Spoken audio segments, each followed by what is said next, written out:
What is going on, everybody? Rajay back in the house. We got Todd back this week in the house as well. What is going on, my friend? Not much. Shortened week for me. So I was off work Monday, but God, it's felt like forever. Oh, you were off. You were off this Monday.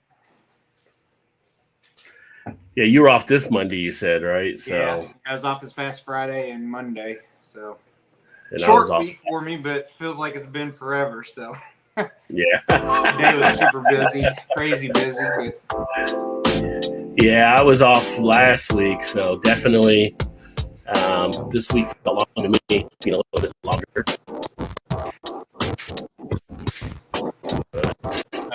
Sounds kind of going wacky. Yeah, so I just fixed it there. I should probably just get like a soundboard at some point. I just haven't done it as of yet, but that is something that may be on the agenda.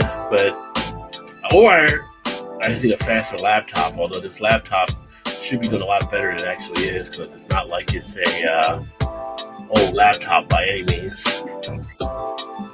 Yeah, I'm using Shannon got her I don't know, I guess part of her Christmas gift a little bit before Christmas. Kind of a wee gift because we have a laptop, but it's garbage and old. So she bought one of these, so I've been using it. It's nice.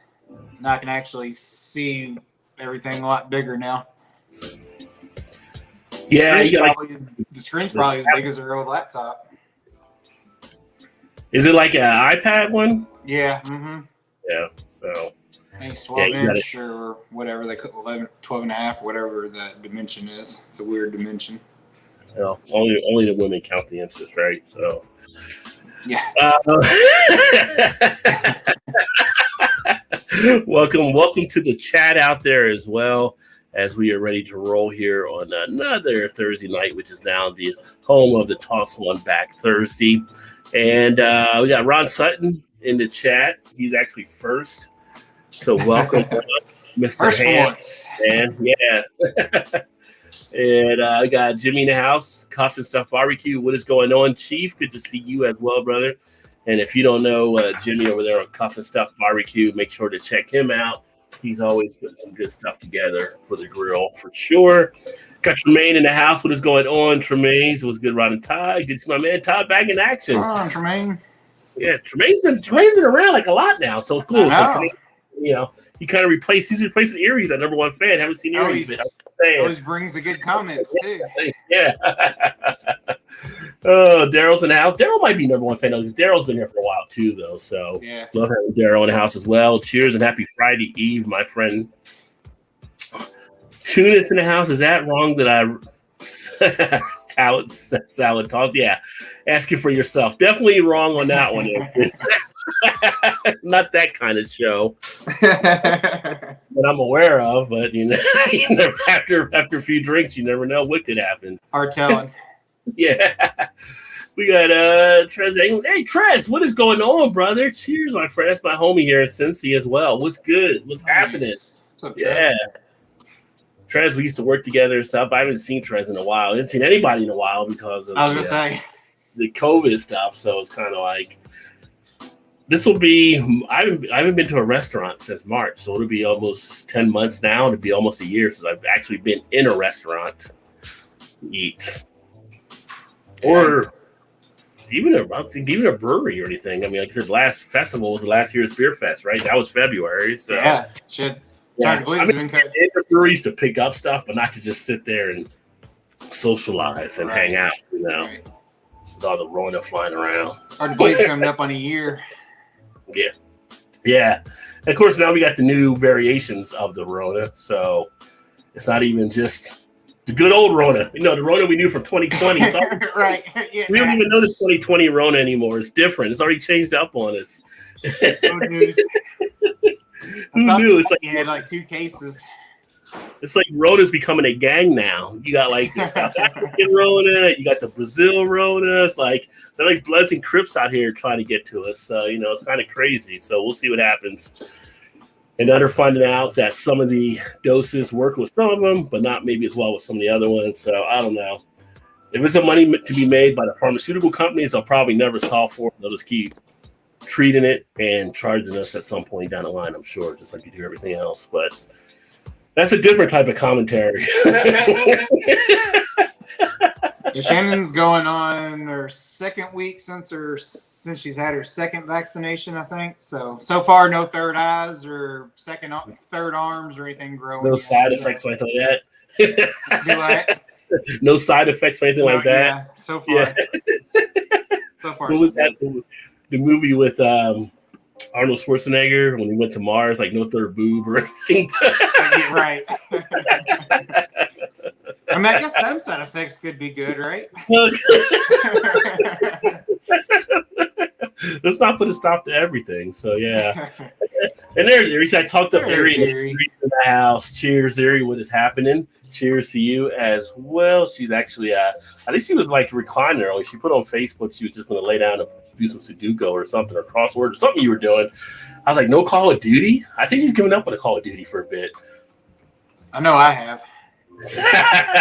I'm on to Cold War now a little bit. So as I started doing the car simulators you saw me doing the other night, that's kind of an interesting game.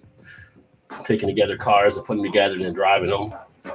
Oh, so I was going to ask you, do you actually get to drive them and stuff too? Yeah, once you fix them up, you take them out and run them and see how they actually handle and all that kind of stuff. So kind of a neat little thing. Then you basically sell them and take the money. You get other cars to keep building up. And that's cool. They've actually got different expansions for like Dodge, Ford, Chevy, all different ones. So you get the expansions and work on those type of cars. Technically, you're doing a simulator, so as you're repairing some of the engines, if you're actually paying attention, you do learn about how to replace some stuff in cars. So I thought that's again a neat little thing. Let's see. Tuda said had a crank laptop with pay headphones. Yeah, my laptop. It's just so funny. Like this laptop is, I want to say, it's probably just over 2 years old, which the thing seems like it should still be okay, but that's just how it is. Like I don't last long anymore. Right after the warranty's done, the laptop's done. So pretty much. Buying cell phones. Yeah. Ooh, let's check out down here. So I'm still hitting the comments. Comments are coming in. Oh, let me see. Tuna says Miss Erie, and y'all smash that like. Well, thank you, Miss Erie. Always appreciate that as well. And first time to the channel, make sure to subscribe so you can catch some of the things when we do things like this as well, and some of the other stuff that's here on the channel. Erie says hello to Steven. Tremaine says hello, Todd. I try. Tremaine's always got some good stuff happening in the comments. Does. Erie's trying so hard to get back to normal slowly, but surely things are pulling together, and I'll be back. And first, I'll see she'll be back. Me and Erie tried to actually play, I'm going to say like last weekend or maybe last week or sometime. Actually, she got on, but she got off because of the lag, and I got on. I got because of the lag, and she got back on. I was already off, so it was kind of like they were having some issues with that server. Got BC in the house. What is going on? BC's Beer Reviews in the house. Cheers, my friend. Good to see you. If y'all don't know BC, check him out. He's actually got his thing rolling. He's actually out of Michigan, so he's up there in the Mitten State. I'll say a little bit newer, I guess, in the community, although BC's been doing it for a little bit of time, but I would put him kind of in that, maybe that rookie batch, whatever, but he's at 96 right now. So if people haven't checked him out, check him out, get him to that Centennial 100 subscriber is in his channel. He says, cheers, everybody. And then Wayne also, I didn't mention earlier, but Wayne is another one, a little bit newer. So if you don't know Wayne's Beer Delivery, check him out as well. He's actually doing some good stuff there, introducing himself and doing some beer videos. I think Wayne, if I'm right, I was thinking it was around 20 or something, because you were definitely a little bit more newer, but you know, you guys give them a push out there as well. Yeah, Total Recall. I couldn't think of the name of it. Total Recall. Oh, there you go. Yeah. I must be getting totally old. My memory's starting to go. It's got the CRS kicking in. Yeah. As long as she doesn't grow a third limb, you're okay, Todd. So. True. Yuri said she did play COD last night, so she's getting into it. Not as laggy as it was the past few weeks, and they have Shipment and Shoothouse. That's two of her favorite maps, so there you go. She's all over it. It's a woman on message backgrounds making me thirsty. That's what it does. It's like the old, when they used to splice up the film and put the Coke in between, and you recognize the movie like, I could really use a Coke. Like, you watch that? Really use a beer. It does look so good as it rolls up there to the head, doesn't it? That's what she said. What's up? What's happening, brother? No, you're welcome, BC. Keep rocking. You and Wayne both keep it going. Yes, Wayne said still learning the ropes. So yeah, Wayne still got it going out there. Speaking of got it going, I'm gonna get it going. I'm gonna crack open a beer. Which beer am I gonna crack open? I'm gonna crack open the Innocent Gun, my last of the Irish whiskey cask. Oh, nice. I'm starting out with there. And I got a couple other ones here as well. Nice one. If you haven't had an Innocent Gun, very nice. One thing I was going to show, though, too, sometimes simplicity is all you really need. That's all you really need. So this is a beer opener from Rodenbach Grand Cru that I got a long time ago with one of the sets or whatever. Look at that. It's a screw into a piece of board. It's a screw into a piece of I hold it this way. Yeah, that's all it is. How much easier does that get? It's easy. You just take it, you put it right in the bottle, and they don't bend the cats up either, do they? And they don't bend it up. I'm like, we're trying to get all these other bottle openers. Who knew? Just put a screw into a piece of wood. That's right. That's what you need, and that's why Grand Cru and Rodenbach, they make such good beers. So they know. But what you got over there, Todd? What are you cracking open? I am going to pop open one from Taxman Brewing Company out of Baggersville. Is that how you pronounce it? Baggersville, Indiana. So they're kind of up there in the 450 North kind of territory, about, I don't know, probably 30 minutes away from there, but just south of Indianapolis. And this is their Peach Brandy Barrel Tax Holiday, barrel-aged Belgian-style dark ale with buckwheat honey. Pretty good. I've had it before. Actually, I think my brother-in-law bought them during the holidays. And left a couple of them over here for me to have. So let me figure out where the damn camera is on this thing. Here we go. So they do a lot of good stuff. I mean, they do some really good stuff. Mostly Belgian-inspired beers. So I think you would really dig the brewery. Do you get Taxman down there? Yeah, I get Taxman now. I know I get it through Jungle Gyms, and I think I also can get it through Party Source. I've seen it around a good amount of times. Still Jungle Gyms for sure, but yeah. Yeah, I wasn't sure if it made it out your way Taxman, or not. Bruce, oh yeah. Well, you said the first Taxman I ever had. You said that to me. Oh, okay. Oh yeah, I did. I forgot about that. This comes in at 10.5% ABV, 20 IBUs. So. Yeah, it's a cool place. If you ever make it out this way, we'll definitely go up and check it out. It's a nice brewery. Sooner or later, for sure. What brewery did you get there again? You told me. I can't remember. Oh, yes. Freaking Highwire. So come closer so I can give you more money. So yeah. That's Louisville. I think that article said they want to be open by summer. I thought it said. Yeah. Yeah, so we got West 6 here now, and now Highwire's opening up. So I mean, you got a West 6 location in Louisville? Yep. Oh wow, I didn't know that. I think it opened up in August, September, October, somewhere in that area. Maybe it's not been open real long. It was maybe the beginning of fall, probably. Very nice. I haven't been there yet either, so there's a few that's opened up that I haven't been to. So yeah, West 6, and now I got the Highwire, which I think that article said 15 of their own beers, and then somewhere in 10 guest taps or something like that also, or non-Highwire beers. Okay, yeah. So that'll be interesting. Other people get some exposure. No, that's pretty awesome. Louisville's got like a nice little area. I saw over on LinkedIn, Sam, who I'm friends with there, who runs Against the Grain, they've gotten some different awards and stuff for some of their beers they're putting out. So I see they're doing well down there in Louisville too. So, yeah. Which I just had one of their beers. I can't remember if I did it. Oh, I saw that. Was it the Pretty Willies or whatever? Yes. Yeah, I did post it. Oh, that was real good. A real good price I got on it too. I mean, that was like a steal. So And certain shops you go into around here, you can still find them. I mean, I think they only come out with them yearly, but I'm not 100% sure on that. Yeah. But they're so good, though. If you can get those, yeah. They do some good stuff. Now, I mean, sometimes their stuff might be a little bit overpriced, in my opinion, but especially when they distro it. Things I've heard people say that their prices are kind of high, but not as high here, obviously, I don't think. So, but yeah, I think on some of their beers are definitely high as far as standing out in the store when I see them next to some of the stuff. And it's like, do I really want to go ahead and go this route? And there's some other things out there. And for the most part, their beers are great. I think there may have been one or two that were decent, but they weren't like anything that kind of felt like it should have been where they were type situation. I think one was at 35K, something 35K. It was like, all right, but it wasn't like great. Still haven't done the brown note. Probably won't do the brown note because I still can't get that. Just because the can art.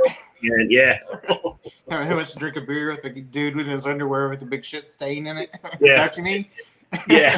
Even if I was sitting in a bar and it was on draft, I would still have that image in my head. Right. Of the after I saw the can. So they do have some crazy can art. Yeah. Yeah. So you had the 35K. They actually also make a barrel aged when it's 70K. Oh, I haven't had the 70, just the 35. It's really good. It's a lot better than the 35, and it's like double the amount of whatever's in the 35. I think it's barrel aged. I'm pretty sure it's barrel aged. Yeah, because the 35 wasn't, so I would think if we go to 70, they probably do to kick up. And of course, their Bo and Luke series is pretty decent. Yeah, that they do. Have you had? I'm sure you've had those, or no? I actually haven't had the Bo and Luke. I've heard about it. I've seen really? it. I never picked it up. But what I did have was there was a wine that I had that was actually done in the Bo and Luke barrels. I can't remember who made it. That was kind of interesting. So it's an interesting one. It's kind of got a little smokiness to it. Yeah, but it's good though. It's not overpowering. But over the last 5-6 years, I'm not sure however long they've been doing Bo and Luke, but they've had. Every year, well, I don't know about this past year since COVID, but they usually have a Bo and Luke day, and they'll do like 4 or 5 different variants of it. You get the regular, and then they'll have like 4 or 5 different variants, which I can still get some of those on the shelf. I think they're from 2019, in fact. Yeah. So if those would ever, are of any interest to you, I could pick some of those up for you and send your way, or drop off next time I'm out that way or something. Definitely possible. Speaking of stuff up here too, it's I was online looking earlier. I got one of the newsletters from my beer stores. They had some surplus of stuff in. I don't know. I might run by that. I'm trying to buy any more beer to say maybe March or April because I'm trying to get the other beer knocked down, which is starting to make a little bit of a dent in there. But they had the Urban Artifact Pickle, $6.99 a 12-pack or $12.99 a case. So a lot of people a case. Yeah, they had a surplus of it. So I don't know if I'll run by there or not. I've had people tell me they actually like that beer, so it might be worth picking up, but I'm not going to probably drink them all. I can probably split some. But there's some other ones they had over there, too, that I have to maybe swing by. That one doesn't even sound appealing to me. I'm not a pickle person anyway, so. Well, after the pickle moonshine, it's definitely different. But this one, if you like Gozes, the pickle beers I've had, it gives you that nice little saltiness in there as well. There's a chance you may like it if you like cucumber, like the way Eric liked the cucumber wheat when he was here. Yeah. If you like the type of flavors, then you might have this pickle beer. You'll have more of a preference for it, I should say. But I like pickles here and there. But like I said, the moonshine didn't work for me as much, but it might be a little different with this. I had a cucumber Kolsch. That's a good one. Yeah. When Flat 12 was still in business, but it's been a couple of years ago, and it was okay. It wasn't bad. I liked it. I liked it better than I would have anticipated. Yeah. And that's why with beer and all this stuff, sometimes you just gotta give it a try because you're not sure how it's going to turn out. I mean, I would try one of those pickle beers just because. I mean, but if it's too much pickly. That's even a word, but if it's too much pickle flavor to it, I'm out. It is now. I'm tapping out. Somebody get me Merriam-Webster on the line. Erie said she would be back. She had to put the kids down. Tremaine said Jungle Jim's has a very small hot sauce aisle. I'm very sad, Rod. Yeah, it's tiny. Very small. Very small. 2 bottlenecks, maybe. I don't know. Bigger than some people's offices for sure. You can sit there for a good amount of time trying to figure out what hot sauce you want because there's just so many choices. It's like going to the Cheesecake Factory. For those that have been to the Cheesecake Factory, like, do you really need a menu that big? Every time you go to the Cheesecake Factory, it's just That's like huge. I mean, you're flipping. You always got to use 2 hands to turn the pages. It's so big of the menu they give you, and it's like you don't want to make the mistake of going to the Cheesecake Factory and picking something you don't like. So you're, Right. so you're extra careful about your choice, and that takes even longer. So, especially when you try to do dessert with the cheesecakes, they got so many different cheesecakes on there. So, but I haven't been there. It's kind of like just pick 1 or 2 styles. You don't have to have everything from across the world in one menu. Like, you know what I mean? Like, you don't have to have French, Italian, American, whatever. Just pick 1 or 2 and go with it. You know. Well, I will tell you the one thing: you don't leave really hungry from the Cheesecake Factory because they do give you some pretty good sized portions there for sure. So, I think everybody I see pretty much leaves with a doggy bag. It seems. Yeah. First time we had it was actually when we were in Vegas when we were getting married, or when we got married, and my aunt and uncle wanted to go there, so that's where we went after our wedding. Mm-hmm. And this first time I had it, and I was like, "Good Lord!" I just remember then flipping through the menu. I mean, this has been a long time ago. Flipping through the menu, then I'm like, Jesus. Can you get carpal tunnel for turning a menu? Yeah, no kidding. Workers' comp. Man down. I mean, I guess on the flip side, if you just started at one item and worked your way all the way through the menu, you could go there every single night and get something different for probably a year. For a long time. Yeah, well, they've got like a thing you can do, I think, for the different cheesecake varieties where you can keep a thing and mark off the different ones you have or something. But yeah, you could literally go there for probably at least half a year and try something new every time and still be good, if not longer, you know. We've got one about work. We get it every now and again for lunch. Yeah. Well, we got the Skylines here that you know about, Skyline Chili and stuff like that. They teamed up with Cheesecake. So each month they have a different Cheesecake Factory dessert there. Oh, really? So, okay. Yeah. So that's all I need is more calories in dessert than I'm even getting in my meal, which is already too many calories anyway.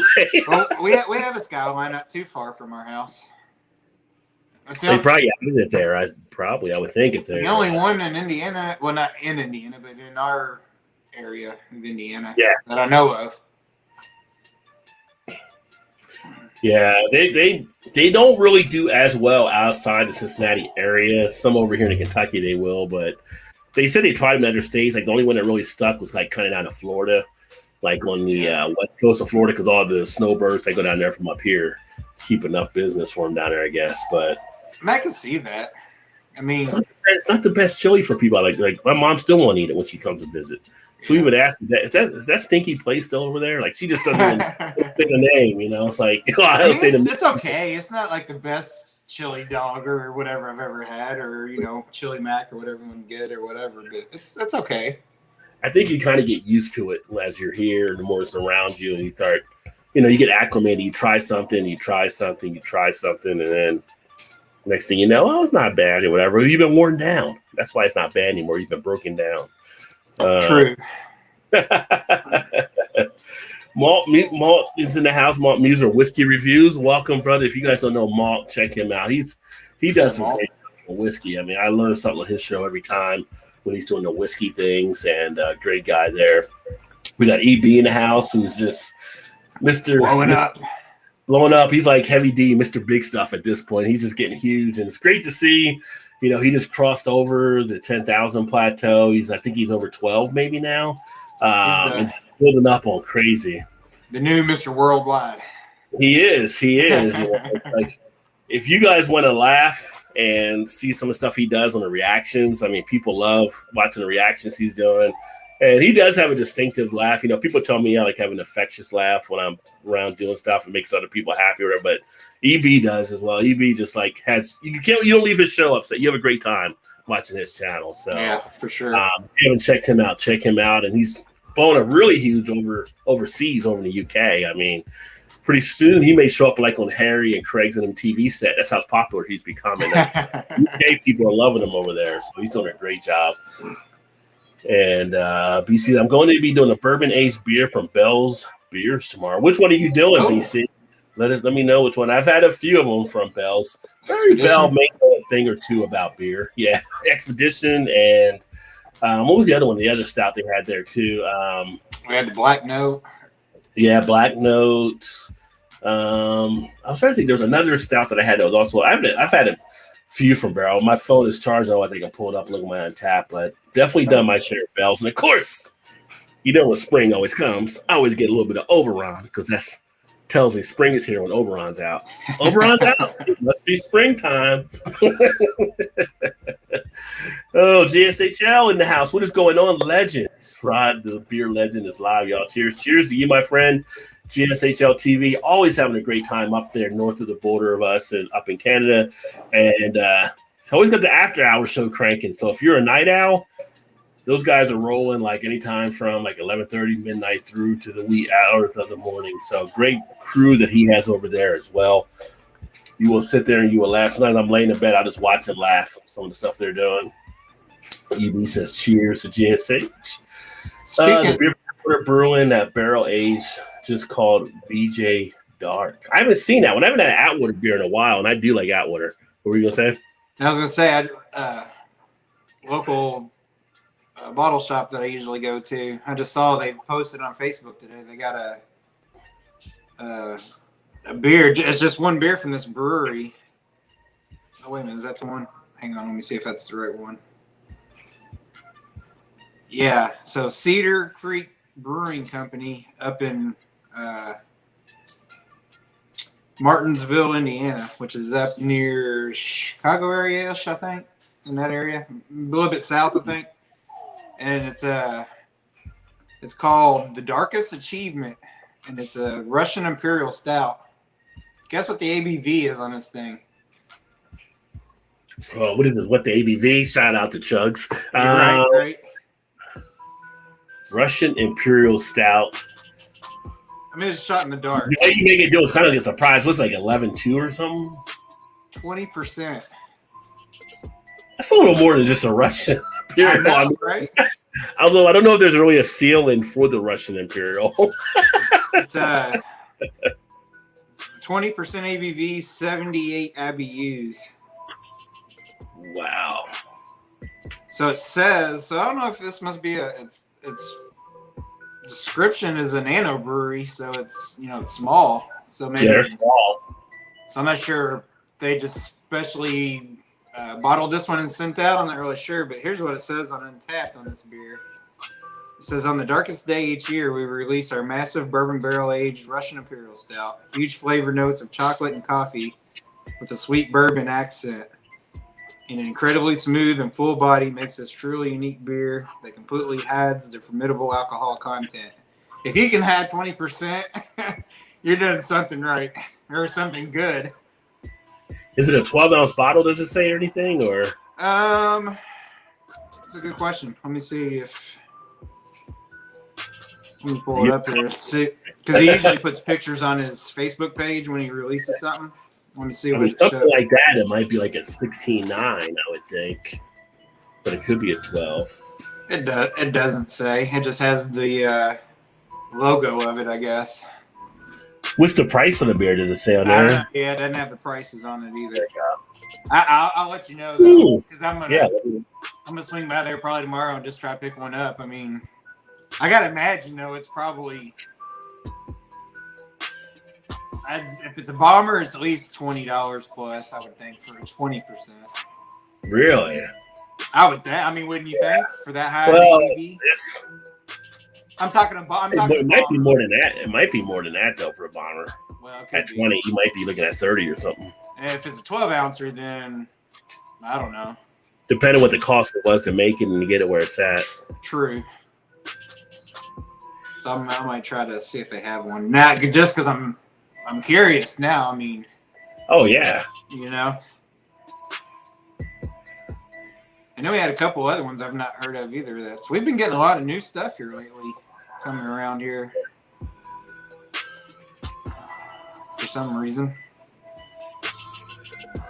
BrewLink. Have you ever heard of BrewLink? No. They're out of Plainfield, Indiana, and then we got also Aleman Brewing Company out of Chicago. So I got a couple different ones from them. I haven't heard of them either, but it's always nice to pick up some new beers. Of course, you don't go so much about ratings on Untapped, but like that Aleman now, most of their stuff fall in like the 3.5 range. So, yeah. Well, I mean, it's not terrible, but I always look at that as kind of not being great either. No, but it might be that booziness may hit people too. Some people not on that beer. That beer actually got like a 3.4.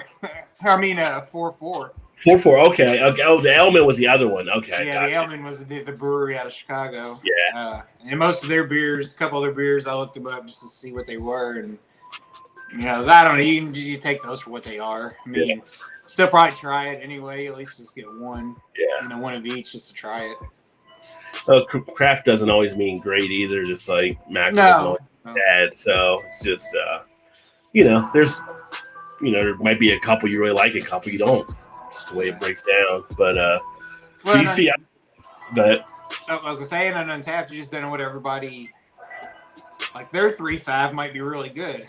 You might be excellent, superior to getting a 4 range for a person. Yeah. Somebody's 4.5 might just be like your and I's 3.75 or something. You know what I mean? Like it's across the board. I always kind of think if it's 4 and above, it's always worth picking up, I think. That's why you always can't put as much into some of those ratings. No. You don't the know. only thing I can say a lot of times is if they're, really shitty ratings on them, you can almost count they're not very good. Well, yeah. Too shitty or too high, you think, well, maybe it must be good if it's that high. Right. That bad, yeah. So I do kind of use it sometimes, I know, with the unknowns, especially if you're going to pay a decent price, like the 20%er. I looked it up and they reviews, the ratings were just in the mid 3s or something. If it was a high dollar beer, I might not get it. But you're almost pushing 4.5 at a 20% ABV. Hell yeah. Yeah, I never look at ratings before I buy beer. I just get it and go with it. And the first time I see the ratings, or when I usually rate it myself. And yeah. So I don't either a lot of times, but there is an instance sometimes where, just curious about something like these. I've never heard of Aleman or that other brewery. So I just want to kind of get a curiosity to see what what other people think. Yeah. Doesn't necessarily mean I'm not going to get it, but right. But BC, I was going to tell you, you had mentioned Atwater Brewing. I don't know if he's still there or not. I can always check to see, but with you being in Michigan, if you ever want to try to get out to Atwater, let me know.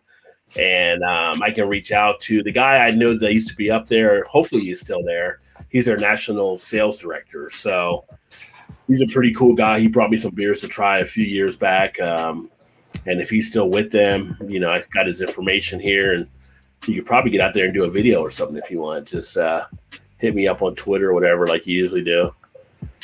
Go to Skyline for the chili and cheesecake for dessert. Well, see, I don't have to do that. Now I can just go to one spot. Got them both together: Skyline chili and cheesecake for dessert. I don't know if the stomach is as happy about that, but they're both there. It seems like a strange marriage from those, like a fast food restaurant to an actual sit-down type restaurant. Yeah. I mean, it's just a dessert, so you're only picking that up. But well, I mean, but still seems kind of that richness of the dessert that you get versus that chili that you get there, which not everybody always gets chili, but it's kind of like 80% probably do, because they got the chicken wraps and stuff like that. But it's kind of like going to a steakhouse and ordering seafood or vice versa. Right? Yeah. We have that menu, but do you really want that?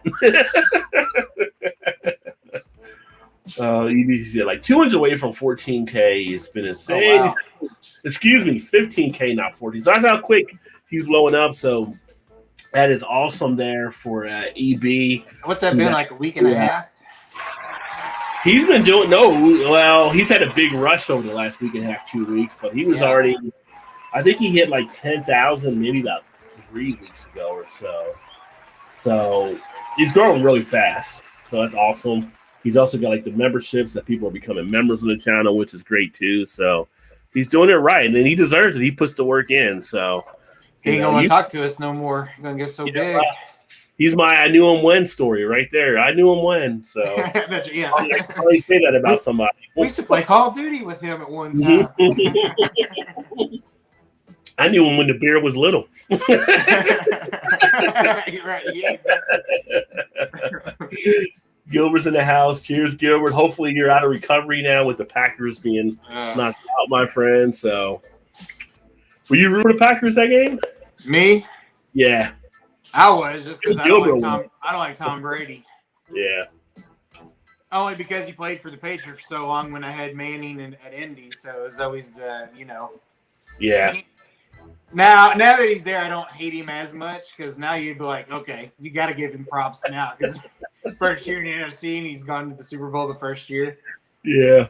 I had one of my friends on Facebook posted a thing saying he did a little thing with the avatar. Like, I really hate this guy. He goes to our conference the first time and takes it over. Like, Brady coming into the NFC South and pretty much beating everybody and going to the Super Bowl. He's a Falcons fan, so there's no help for the Falcons at this point, I think. I think they're back to being in the basement. I think I saw one that said NFC Super Bowl appearances. Tom Brady won, Drew Brees won, and Aaron Rodgers won. Basically just making fun because, he's only been in it 1 year and he's already got one Super Bowl appearance. Yeah. He, 10 Super Bowls, I know a lot of people don't like Brady or whatever. He kind of has, he kind of has that smirk that makes you almost not want to like him or whatever, but he's been in the league, say 22 years? Is it 22, 23 or whatever? Yeah, something like that. Was probably half the time he's been in the league, at least he's been to the Super Bowl. No, I thought he was going 20. 20, so 50%. Yeah, I thought the percentage was like 48 because. So not quite, but so it's got to be in the 20 range, I think. Somebody had a stat that they were doing. They were bringing in different stats, and one of the stats was Tom Brady was more apt to go to the Super Bowl than Steph Curry was to hit a three-pointer. I saw that. How stupid is that? This is crazy. That's insane. Yeah. I mean, you gotta give props. You gotta give props for props due, whether you like it. Oh, you do, yeah. You're like, you ain't gotta like them, but you gotta respect them. And the thing is, a lot of those Super Bowl teams that he won with on New England, I mean, they were decent, but I don't think they were great. You know what I mean? Yeah, I mean, he was he never really had. You got Gronkowski, who's going to be a Hall of Fame tight end, right? And you had Randy Moss for 1 year, a Hall of Fame receiver, but he never really had the Hall of Fame receivers either. And he had running backs that were decent, kind of these mix of running backs. None of them were like Hall of Famers. No, either some guys are pretty quick or some guys are just big and they can just run over people. But he never really had all that together. So I never thought I would put him above Montana for the GOAT, but I think I have to at this point. I mean, he has to be at this point. It's just what else more could he done? I would say Joe Montana called his own plays, but take that away, Brady still was able to do the things he was able to do. And they didn't have Rice, and he didn't have a Brent Jones, and he didn't have a Roger Craig, and some of the other players that Montana had too, John Taylor, that made it a little bit easier on him. So, yeah. So I think this year has probably been the best receiving core that he's ever had. Yeah. All as a collective group. Yeah, so I think at this point you pretty much have to elevate him out there. If I'm wrong, people let me know I'm wrong. I'm just saying, if you put him up there for quarterbacks, I don't think there's any more talk about him. I think he's one, and Montana's two. That's just me, though. That's my feeling. Let's see. Craig's in the house. Says cheers, Ron Todd in chat. Cheers, brother. Good to see you, my friend.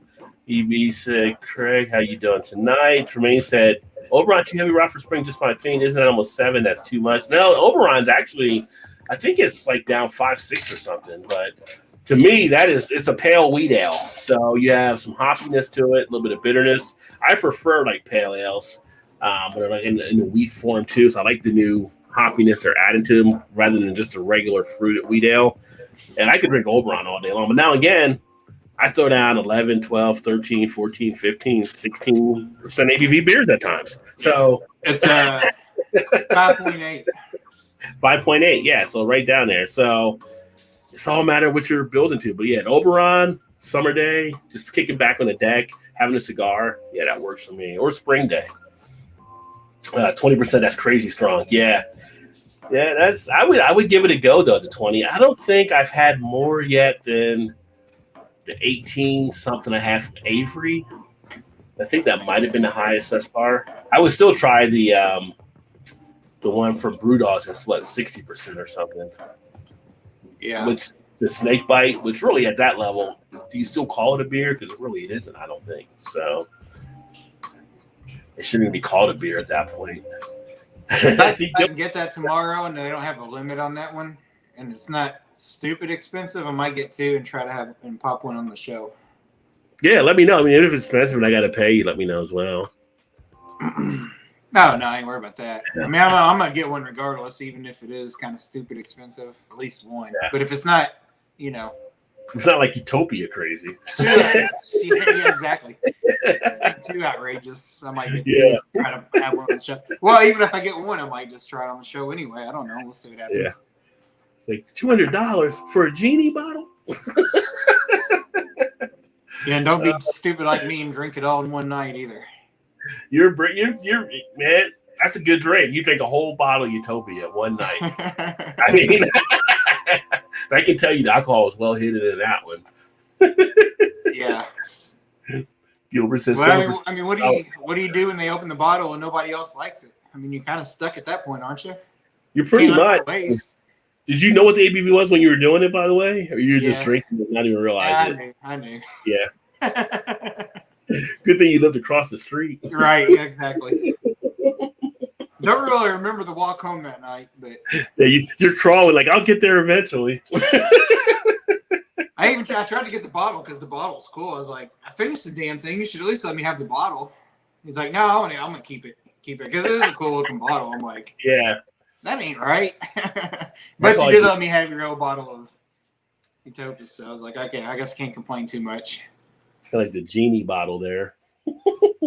Said you can carry crazy season. Okay, kind of said good homie. And yo, what is your current favorite beer style? What's up, Big Daddy Mojo? Cheers, my friend. For me, my favorite beer style, and I'm going to kind of group it together because it's mainly Belgian ales. So I like quads, I like triples, the doubles. For the longest time, my favorite beer was the Golden Drop 9000. Then I kind of got into some other stuff, but things along those lines from overseas. I mean, I always felt like if I end up going to Belgium, it might be like I never come back because I feel like if I get in there with all that beer and stuff, like that's the one place that would be at the top of my mountain of places to go for beer. It would be Belgium. What about you, Ty? What's your favorite beer style? I don't know. It goes back and forth. It's definitely IPA or stout for sure. Yeah. No, it almost kind of. I'm not really one that's a weather type drinker. I know, like a lot of people, I'm only drinking stouts when it gets cold or whatever. Yeah. Now, I mean, in saying that, I do lean more towards stouts when it gets cold. Not necessarily all, I mean, it doesn't really matter, but it does seem to lean that way. And I don't know if that's because a lot of stouts come out at that time, and you just got to pick them up, especially if they're kind of special barrel age type thing. You just got to get them, you know what I mean? Yeah. So, but on some of those, you can just sell there for a while anyway. Probably if I had to choose one, just like a style, I guess I would have to say an IPA. IPA. But it's close. It's so close. Those two are so close for me because it just goes back. It's just really what I'm in the mood for. It's funny you said you got to get them, and in my head, because me being the DJ background, like Tribe Called Quest, Left My Wild El Segundo popped in my head. Like I gotta get them. Yeah. But anyway, choose left or right. Choose left or right. Choose left or right? Yeah. You asking me to say one or the other? Geez, Shannon is right. Just make it just choose left or right. Right. Right? Okay. I'm confused there. I wasn't sure if that was what you was meaning by that. I wasn't sure. I was trying to decide when the next beer was going to open. Okay. So you chose right. So it's going to be the Dogfish Head Campfire Amplifier that I'm going to actually crack open here. Oh, nice. That was one of those special beers they were giving away practically, was it? Funny you should say that, Todd. Of course. 6.5% ABV, milk stout brewed with graham crackers, cinnamon, marshmallow with cocoa powder, and vanilla beans added. I got it at Jungle Gyms. So $3.99 a 4-pack. No, close though. 6-pack. But this was $4.99. Oh, jeez. I actually saw it and I got it. And I went over to ask the guy at the keg area, like, is this correct? Like, what's it? He's like, oh, $4.99 for this. I'm like, what? He's like, yeah, I know. He's like, we got too many of them. Well, let me help you out and get some off your hands. I haven't even seen that beer here. Yo, they got it at Jungle Gyms, my friend. Again, like, if you didn't see this earlier, this is from Grand Cru Rodenbach. This is their bottle opener. They literally took a screw and put it into a piece of wood. Freaking genius. Probably works better than any of your other ones. It does. The simple things in life. And look at that. Does not bend the bottle cap. Just saying. They're pretty genius on that. So have you had that beer before then? I assume you have. This one here? Yeah. Yeah, I've had this one. I've got a review upcoming on it. I don't think I put it out there yet. I know I reviewed it. Very nice. A little bit of kind of that smoldering campfire smoke to it. Actually, almost like a little bit of a s'more type quality. Maybe you did. Now that you say that, it kind of makes me think you did put a video out on it already. Sometimes it's a blur. It's like Will Ferrell in Old School when he answers the question. He's like, what did I say? What did I say? I just kind of black there. What's the bottle date on that? If it has one. Yeah, Dogfish Hat usually does. This is actually good. Yeah, it's good through May 2021. Oh, it's just a goodbye type thing. Yeah. And so I got this one in December. I got that early December. So it wasn't out for too long because it came out in November, probably around that area. We get Dogfish Head, but I haven't seen that one. Yeah, the Campfire Amplifier. Kind of a cool looking label there.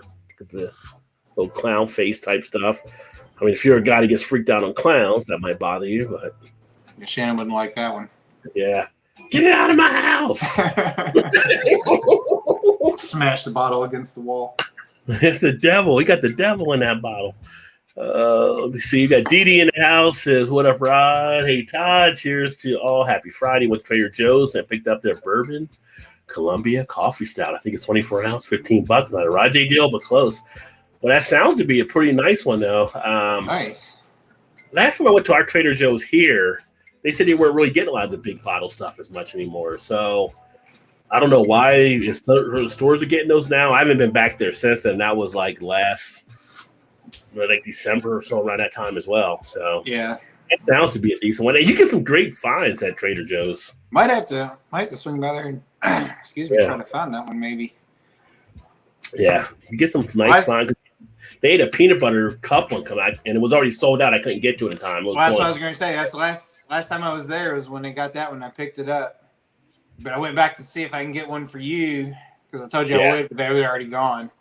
Yeah, the one that everybody said was good, they actually had sold out. It was that gingerbread one or whatever it was, or the Christmas cookie or whatever that one. Yeah, that's what I tried to get to, and that was gone too. Yeah, and it was gone too. So yeah. BCO sweet. Yeah, let's reach out. Let me know if there's ever you want to try to get to Atwood, or I can reach out or get you the guys' information. You can say I told him for you to give him a call or email or something as well. Bells are too heavy. No, go blue. That's right, Dee Dee. What'd you say?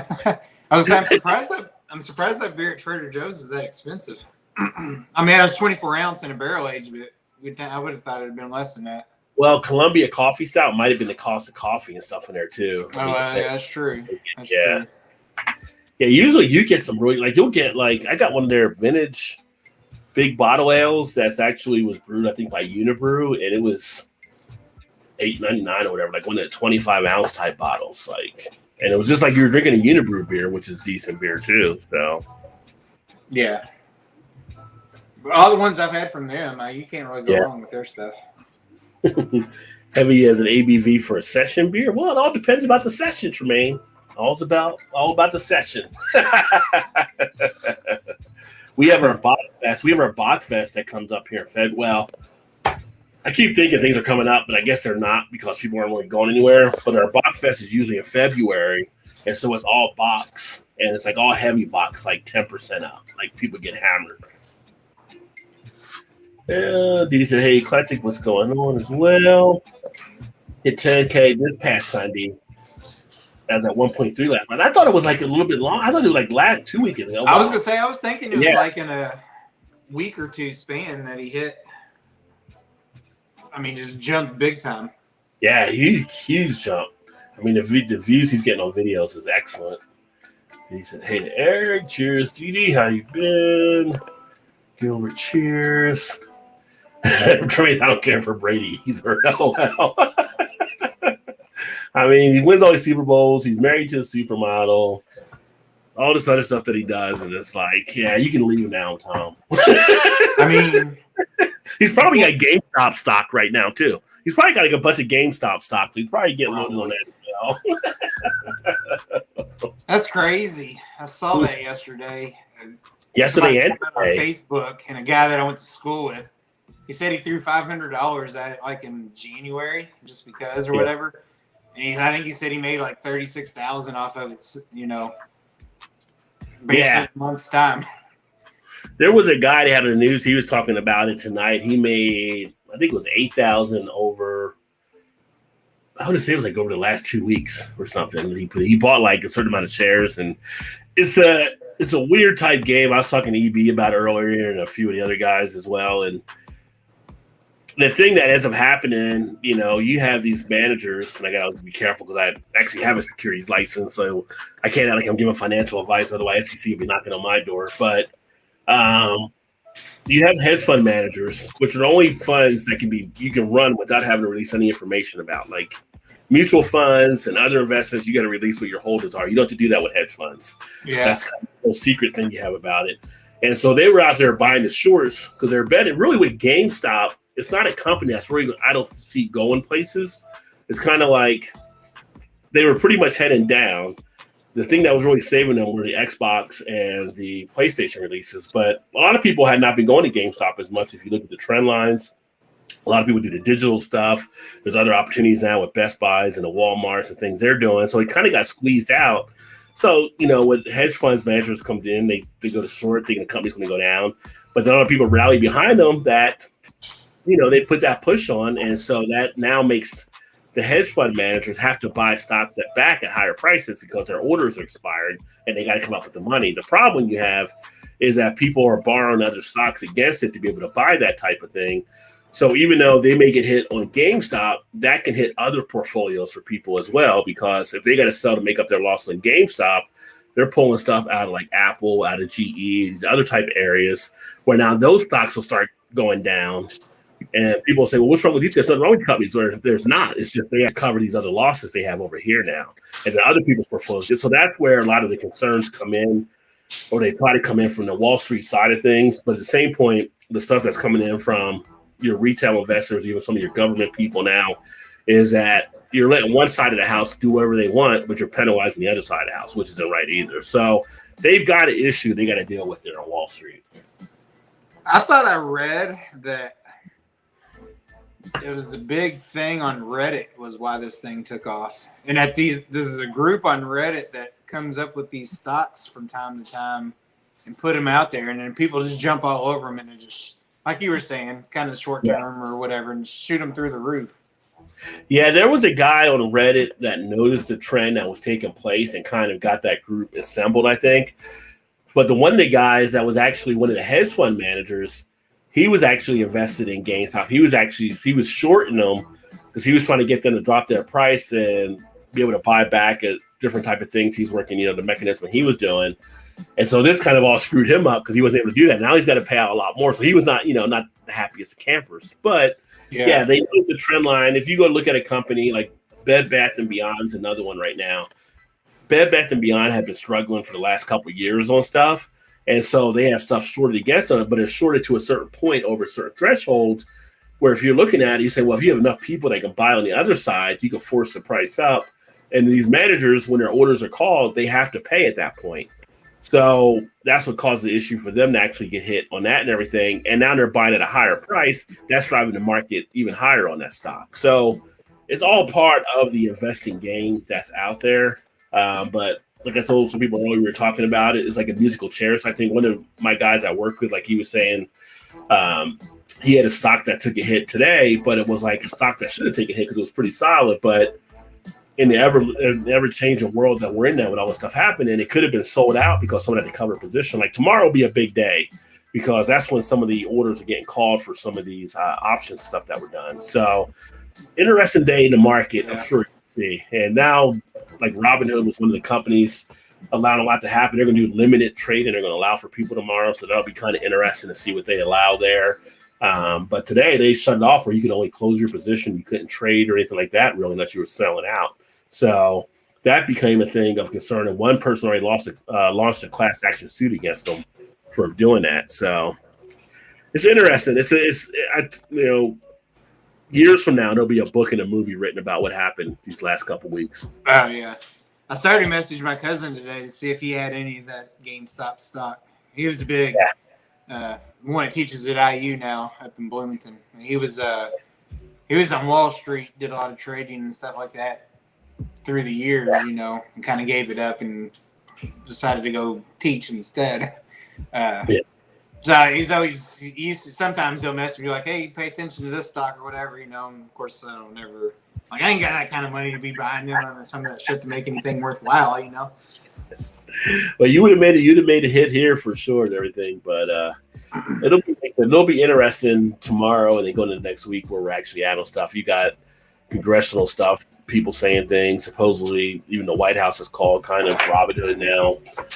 So it'll be interesting. I mean, that's the markets that's out there. Like I told some people earlier, what you're actually seeing, if you saw the Wolf of Wall Street, was kind of like that, right? Where he was getting everybody to push a certain stock. Right. So the price get raised up. That's basically what they're doing. They're just Wall Street did. And he knew he had to get out at a certain point, so he wasn't holding the bag. So that's the other part of it. You got to pump it up and dump. So pretty much that takes you kind of through what they're actually seeing here.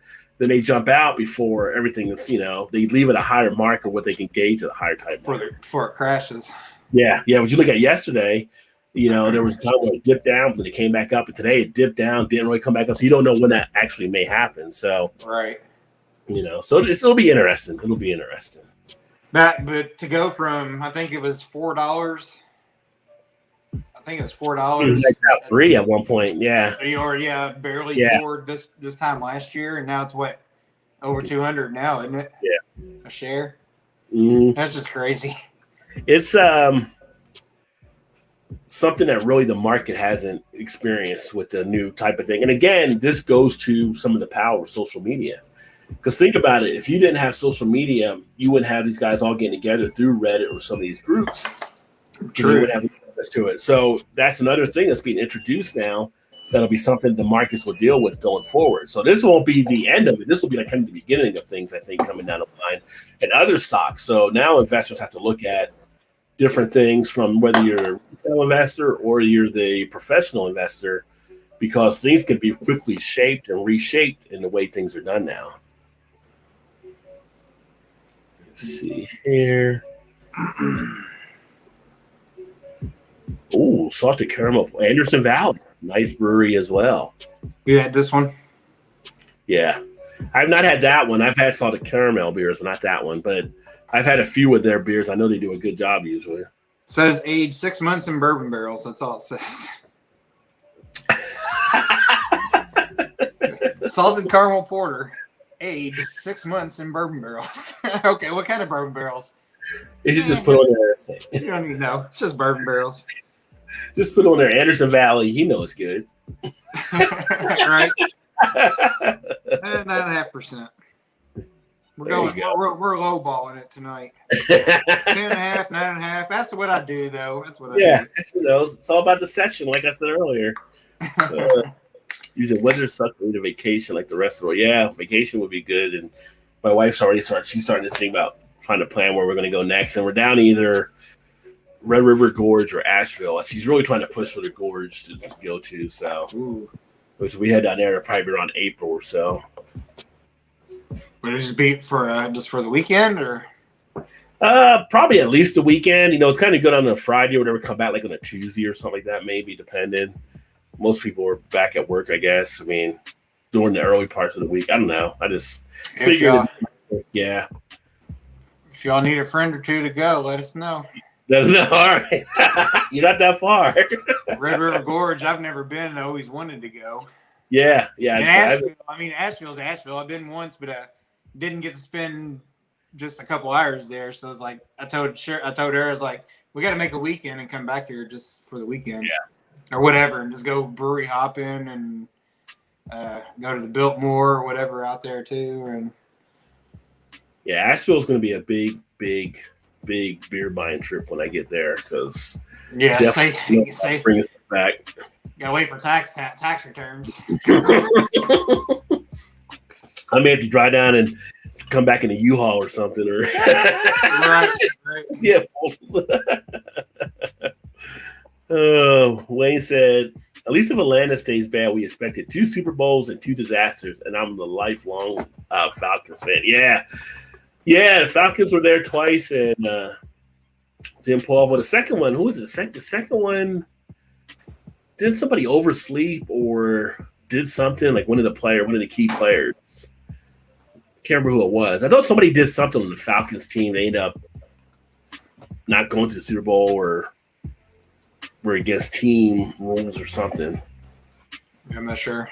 Yeah. I used to like the Falcons a little bit back then when they had the jerseys. Back when Dion was there for a bit too. Yeah. That time. Didn't they have Bobby Hebert, I think, as their quarterback at one point before he went to New Orleans too? Who? I think Bobby Hebert was on the Falcons before he went to New Orleans. I think so. Yeah. I don't know. Was he actually a starter? Yeah, I think he started. Maybe he was pre-Jeff George, and then they got rid of him, and then Jeff George came in after him. That's a possibility. Jeff George was on the Falcons, yeah. Yeah. I thought Bobby had a chance to get the Saints when he had the linebackers, but they never did. Oberon has yeast hill. Well, it's a pale wheat ale for Oberon. So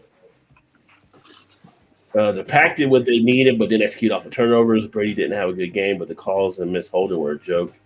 The Bucks, they got cut off there. Really don't know if it was allowed to hold wideouts by the arms for 10 years. Yeah, there was a little bit of holding I saw in there that didn't get called as well, but it is what it is when they play the game. 7% man can drink a 6-pack and then another 6-pack. Get a BC don't mess around. That's right. Knock them back. Yeah, Dogfish head. They do decent stuff still. Some people don't think they're as good as they used to be. I think it becomes, a point of opinion after a certain point, but I still like checking them out. Now they're under Boston Beer Company. Oberon 5'8", don't want to come back to U.S. When I was in Germany, the good old days. Yeah, you get it. Like Germany is another spot I want to go visit at some point.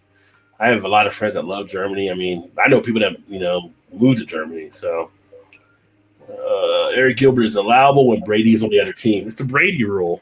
It's like the Tuck rule, right? It's not a fumble. Right. It's a complete pass. If that wasn't Tom Brady, that'd be a fumble. Raiders are still pissed about that one. And that's true too. Like I think they would have won the Super Bowl that year if they got to win over the Patriots. They had a great team with Gruden. $4.99, $4.99. No, I'm a hater. Don't hate, homie. Don't hate. Drinking another Troubadour Imperial Stout. Tremendous, sons. Yeah, that's got a nice little ABV kick, I think, right, Gilbert? How's the gingerbread? They had that at Trader Joe's. Did you get the gingerbread? No, they was out of that one. Yeah. I got the peanut butter one. The peanut butter cup porter or whatever they called that. Peanut butter jelly time. Peanut butter. And it was jelly. good. It was good. Yeah.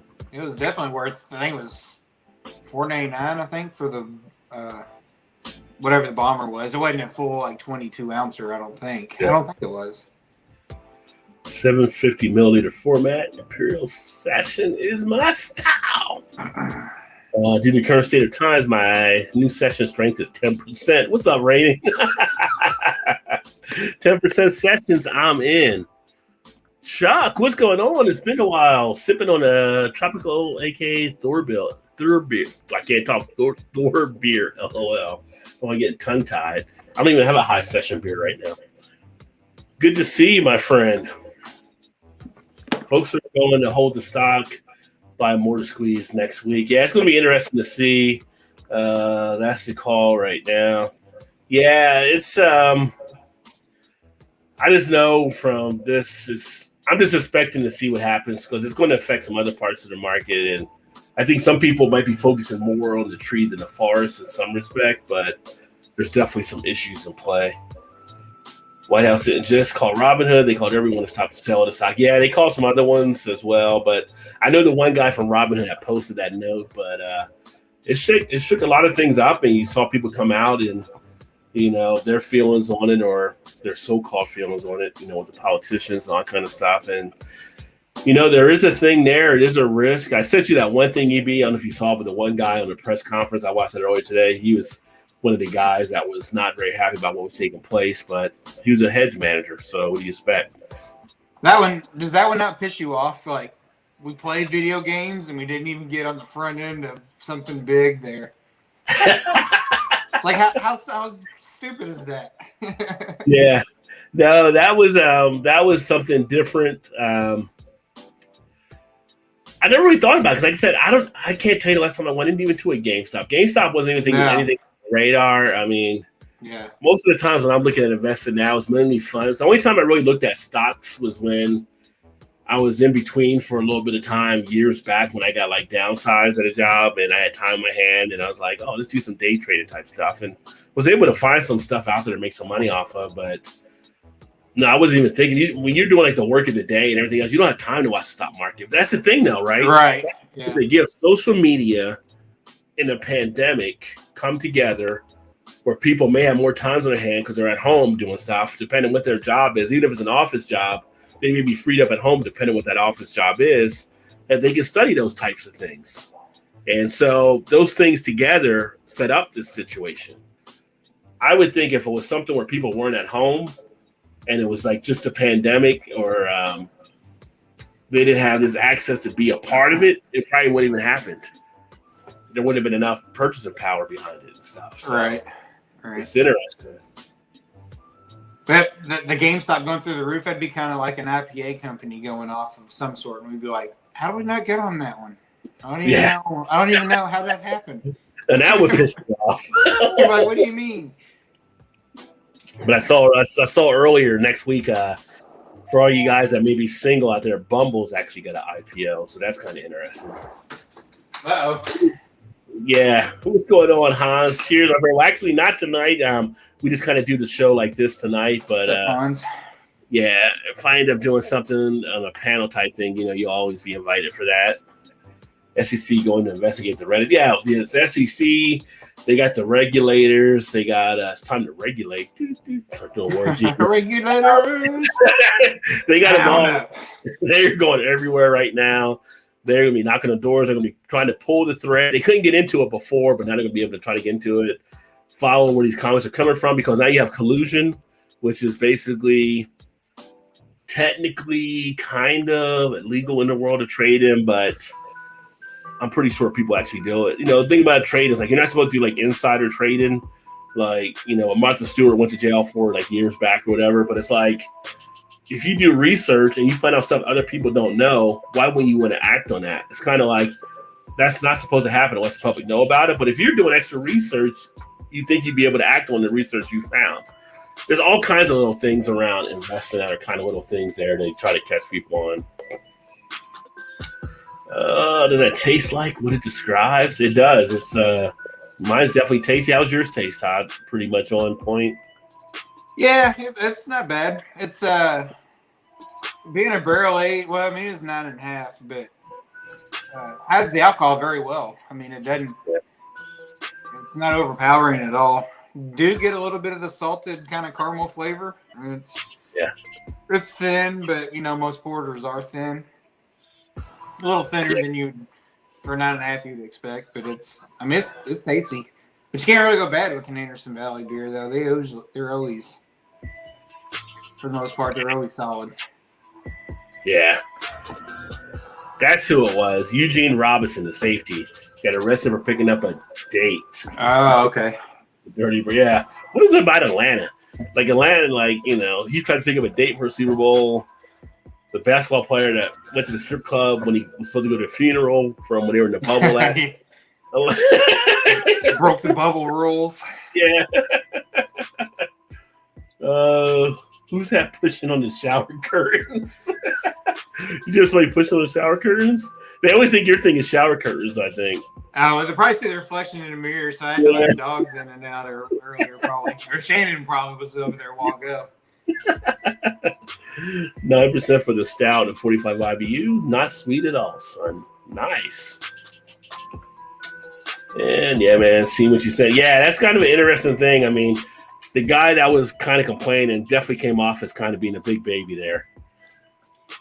All right, brother. It was great having you in EB. Cheers, buddy. He's actually going to be playing Alan.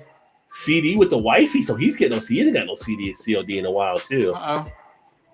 Yeah, so he's doing that as well. Oh, we got Indiana in the house. Yes, that's one of my good friends, one of my best friends right now. Yeah, basically, it's not transactional. It's not market because the wrong people are making money. That's my take. More importantly, you should do a bourbon night.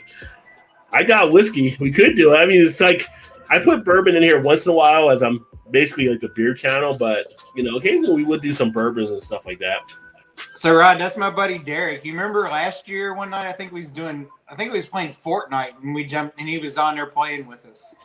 Oh, was he? Okay. Yeah. So he just messaged me. Excuse me. He just messaged me. He's like, I'm actually watching your all stream. I was like, that's cool. I was like, did you comment? He said, I did, but you're way behind. I said, just wait a while. We'll get there eventually. It can happen. It can happen. Yeah, that's right. Yeah. Yeah. Yeah, it's funny with some of the comments that people have had about the whole Robin Hood thing. I mean, even Ja Rule chimed in on something and some of these other celebrities or people. And it's like, yeah, pretty much the wrong people making money is what something a lot of people feel like. Hedge fund managers do everything all the time this way. But when the people got together and started sticking it back to them, it kind of caused this ruckus there. So, and like one person like Robinhood, because they don't charge for their transactions, I guess, which I'm kind of curious how they actually make their money if they're not charging transactions as a part of their model. But yeah, that's weird.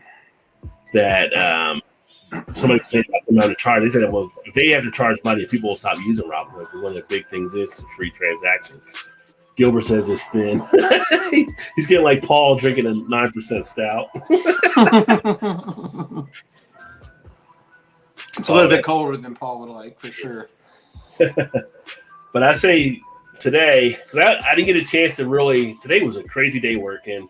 And then stuff I do after work, getting some other things done. I didn't get a chance to fully prepare a lot of beer news, but I did take a look at a few things that were out there. And there was really only one thing that really got my attention. And I'm not sure how many people actually know what was taking place there. I was waiting to get more details because I'm going to probably do just a video about it as well. But since we're here, Boulevard Brewing out of Missouri. You know Boulevard. You like Boulevard. Yeah. Oh, yeah. And I like Boulevard. So the last couple days, I don't know if you're aware or if you've seen it at all. I'm not sure what this is about because I haven't seen it. So we're saying it's not as bad as the Founder's Book, but it's kind of in the Founder's Book of shit. So they actually had a situation come up with a couple former employees that were women, released information about how they were kind of treated there. And basically a lot of harassment, a lot of innuendo, a lot of stuff that was done that wasn't really handled the right way or addressed by management. And they released it. People were talking about it. A lot of people were saying, they're done drinking Boulevard till this stuff gets over with. It's kind of this, it's like, sounding familiar.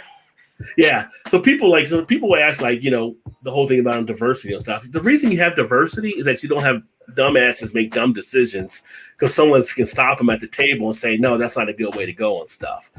Some of the stuff that they do and the way they handle things. So anyway, this former employee, she ended up quitting. She released why she had quit and released a lot of details. A lot of it was backed up by other employees. Basically, you had a lot of the misogyny type stuff happening at Boulevard. Well, earlier today, kind of changed it up a little bit of the story is there was a letter released by the employees, and which was really a great thing. All the employees got together to decide what they want to do, how they want to handle it. They released a letter. They put pressure on Boulevard. The president has actually now stepped down in charge because it was on his watch. All this stuff was happening. He was part of the as well. And pretty much released a letter out, let everybody know what was all taking place here, which is awesome. So in that regard, Me Drinking Boulevard now is more for the employees and what they did to stand out because it shows that absolutely you can all come together. But at the same point, it's kind of like their management, they floundered like founders did and how they even should have handled it in the first place, how they let issues happen. And it's just to a point like when the breweries actually realize that they're now running businesses and it's not just a frat house anymore. There's kind of things you got to deal with. There's ways you handle things. It's all fun and stuff in the breweries, but there's a management aspect. There's an employee aspect to it. There's so many other things. You have different attitudes. You have different things you have to deal with as a person running this business or as a group running this business. It's just kind of still surprising. The ironic thing to me is also just kind of funny in itself how in this day and age, how women still get kind of slammed in the brewing world when it was really, if you go back and you look at stuff and you read stuff and the history of it, it was really women that were the first brewers. It's kind of like, how is there not more women brewers? It's like pretty much what they really created, for the most part. So it's just kind of interesting. And I'll do more of it like as a straight video, but I don't know if you saw that or not. But, there were some things that were said. A couple people sent me a couple things to take a look at earlier today. And it was another misstep by another brewery. And it's just amazing how this still happens out there. Especially on ones, and maybe that's why it's taking place, ones that are as big as they are. Yeah. And get distribution that they do. Maybe it happens in more places and you just don't hear about it because it's a mom and pop type brewery, local type thing. You know what I mean? It's not distributed, and a lot of people don't know about them. I don't know. Well, Boulevard, you think that's part of it? Well, Boulevard got taken over by somebody as well, too, I think. Well, yeah. Yeah, so I think actually the mom and pop brewery, it might even be more sensitive to that because everybody is so interwoven and closer together than maybe like some of this. Well, and they'd be quicker to squash it too, I think. I think so. I mean, I could be wrong there. I mean, you can have stuff happen at smaller breweries and stuff too, but it's just because we get big like that. I don't care what they say; it becomes corporate at a certain point. Mm-hmm. I mean, it has to, especially when you get bought out by larger conglomerates like Founders did, and I'm not sure who Boulevard got bought out by, but yeah, I'm sure it's a big player. Yeah, I didn't see who it was either, but someone had mentioned that out there. When I do the video on it, then I'll probably do this weekend to work on it, just touching on it right now. I have more of the details. I have a couple of the letters and stuff that were actually put out that I'll share on the video and stuff like that. But it's just, I just wanted to mention it just because it's crazy that people still do it, although we know attitudes are hard to change for sometimes and things happen over periods of time like this. So it's not as fully surprising, but it's a shame that it still happens out there. But two, the solidarity of the employees coming together was a nice in the end to see them actually rally and stand up and unite and say, no, we're not having this here anymore, and force the president out. So as we're seeing the GameStop stuff and people attacking like the big Wall Street money, here's like a company that the employees stood up to the company, and now the president's the one stepping down because he faltered in how he handled everything representing the company. So kind of interesting thing that's out there in the beer news. Over on the Facebook page, I actually shared a piece there, and I also shared a piece on the LinkedIn page as well. So if you guys want to see that, and on Twitter, so if you're on Twitter with me, you can see information there too from the link that I shared before. But just interesting to see that still kind of happens here. Gilbert said Duvel, they're the ones that bought Boulevard, so that's who it was. Oh, okay. Yeah. And I probably remember what had happened. I just kind of forgot about it. Yeah, that's what I'm saying. So like I'm like Gilbert. Like Gilbert said, employees stood up for Boulevard. I keep thinking, right. That's the thing. Like I was thinking, like before today, it's like I don't drink Founders because of the whole Founders type thing. And until they I feel like they fully address some of the stuff there that I'm comfortable enough, I probably won't drink it until then. Boulevard, the way the employees stood up, definitely would drink their beers now. They pretty much attacked it as a group, cut the head off the snake or whatever, or at least right now the current head of the snake, and made it known, and support those guys by drinking more of their beer too. So kudos to them. Beer. Yeah. So it was interesting just to see that stuff kind of falling out, because the way I found out about it was on Twitter. And someone had mentioned about Boulevard, I'm like, okay, what happened over here type thing, and then people emailed me some stuff, and it was like, oh, all right, so let's take a look here. Like Worst Beer Blog, if anybody ever follows Worst Beer Blog on Twitter, they always catch a lot of the stuff that's happening. That's a great Twitter feed to find out what's going on in the beer industry as well. So make sure to check them out. And that's one of those breweries too that kind of fall by the wayside. Like they don't do anything like huge out of the box, but all their stuff is pretty solid, I think. Yeah, the ones I had just done recently, some of their beers, they were like some of their bourbon style aged stuff. Some of their whiskey ones. They had a couple other ones too that were really good. But like their Tank 7 is one of the top farmhouse ales out there. They have a lot of good stuff that's taking place. Yeah. So it's a matter of when you get a chance to actually try them. I enjoy them. They're out in Missouri. I mean, if I'm ever out around that area, that'll be a brewery I would definitely want to check out as well. I know like Tom, he's out in Missouri or close to it, I guess. I don't know where Tom gets a lot of stuff in Missouri. He's in oh shoot. I just drew a blank on it's where the original Bass Pro is at. That gives me nothing. Springfield. He's in Springfield. Oh, so he's Springfield, Missouri. So he is there. Yeah. Yeah.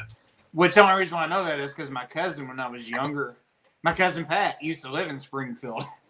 Oh, did he really? Yeah. So when I was younger,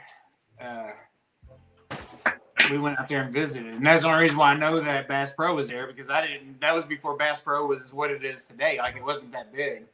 But it was the original. So we went there at that time and I was like, oh, this is cool because, way Bass Pro is now, they got all the stuffed animals and shit in there and in the water and all that stuff. And that's kind of the way it was.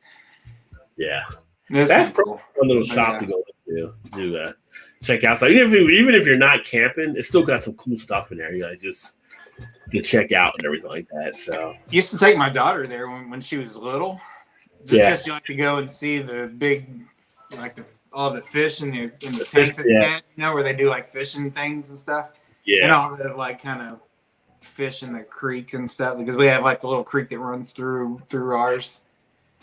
So she would like to go in there when she was younger. Too. Yeah. I wonder if that's part of their floor design to have it set up that way. Must be.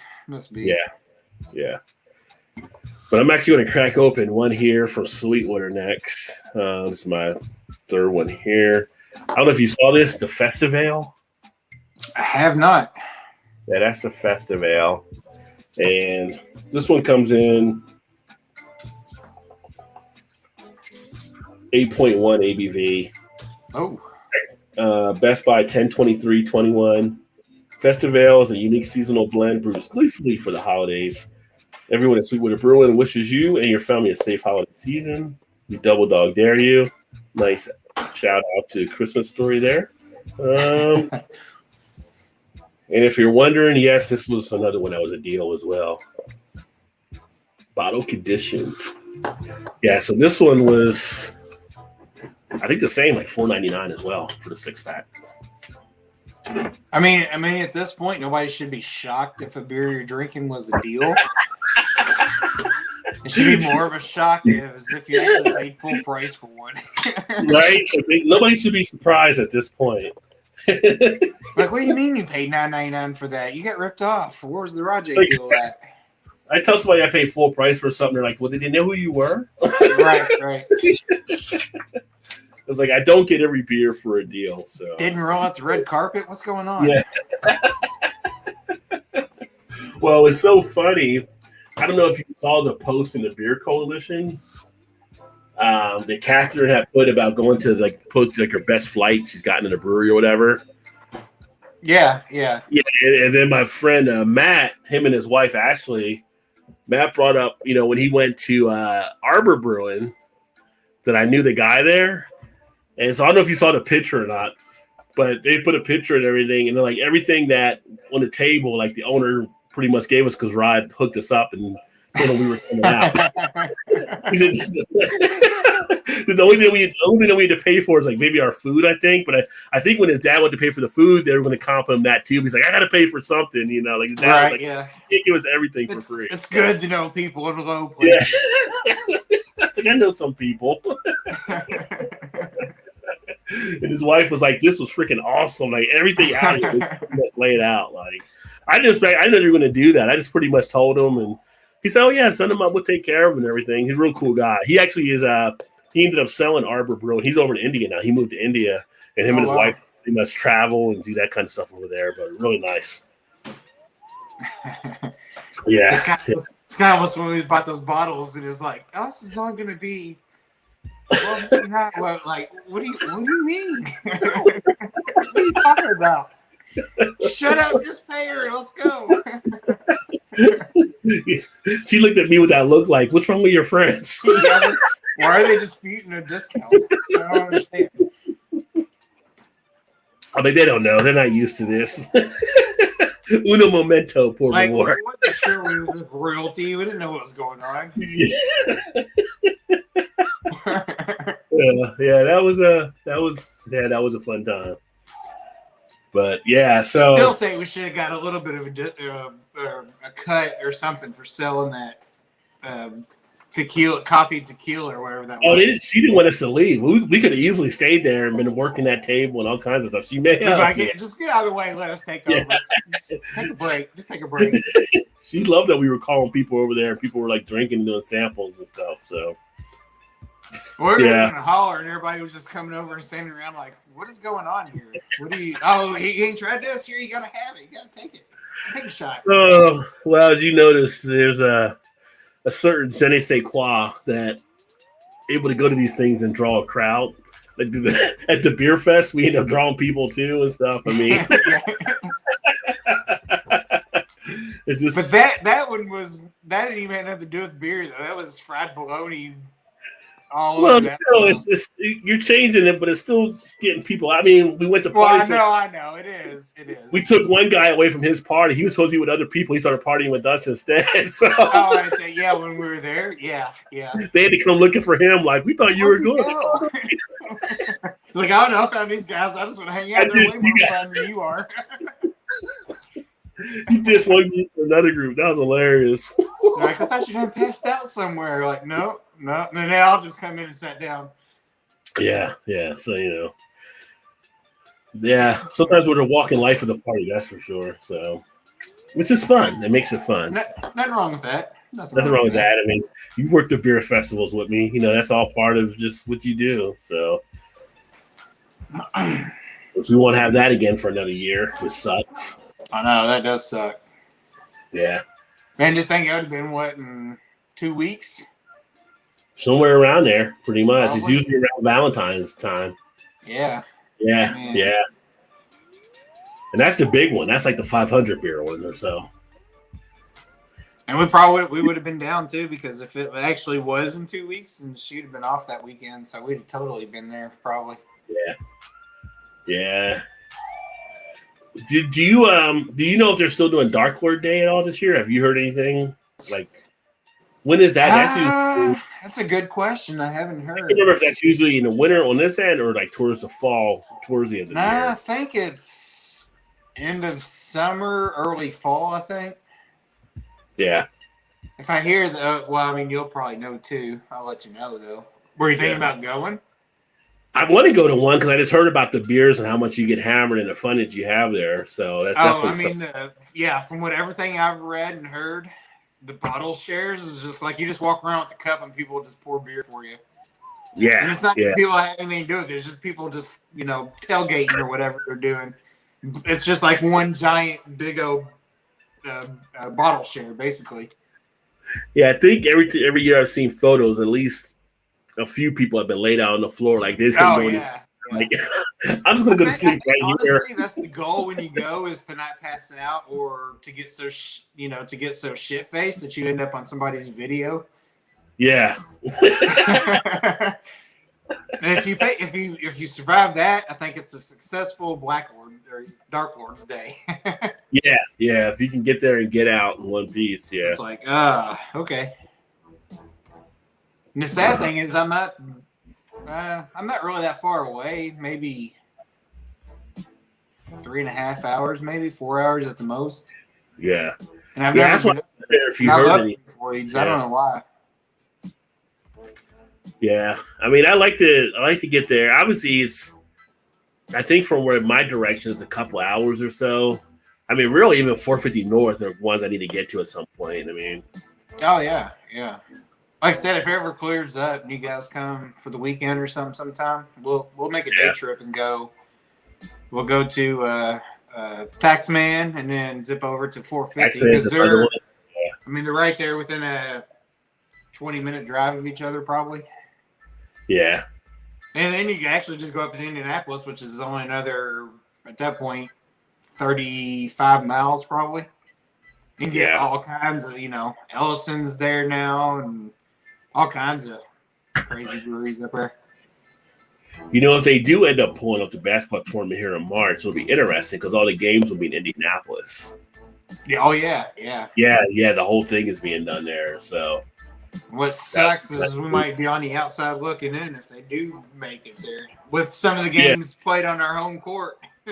Yeah, that would suck. But it'll be nice. We'll have all the coverage. And so, I mean, if it's possible to get up there on one of the weekends or something, you probably couldn't get into the game because it'll be limited seating. But right. I bet I don't know if you want to go to the bars either just because everything happening. I don't know. I would like to. I mean, if there was a way, if I get a vaccine by then, I wouldn't mind going up. I guess I don't know. Nobody knows if all the vaccines work anyway. Apparently. Well, supposedly they cover them all, but who knows? Yeah, they came out. Well, they were saying, but then they came out like yesterday or whatever, saying they thought it might not do as well against a couple of them. I thought so. I don't know. It's all speculative. I mean, how some of us may have had it. Just know it.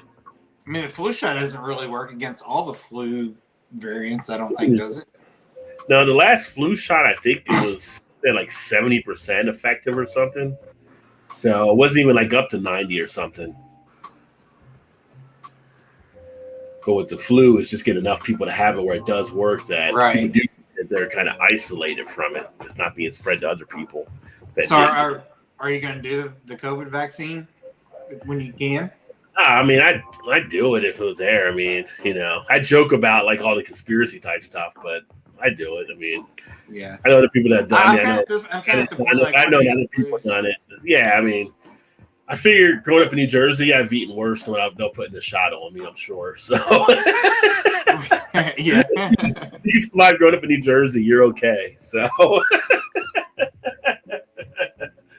yeah. I mean, I know that there are some people that have legitimate. There's some concerns out there because of history of some of the stuff the government has done. I know they were looking at one report, and it was this one area. I think it was like down in Texas, and like it was one of the Latino communities. Like 80% of people said they weren't going to do it in that community or whatever.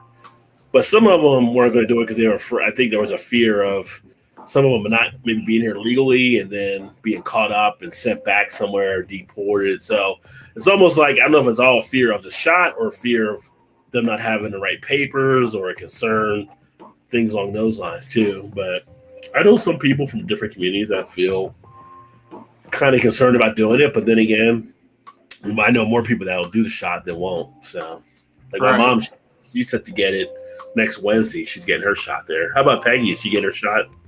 She got the first one, I think it was last week, Monday, not this past Monday, but the Monday before.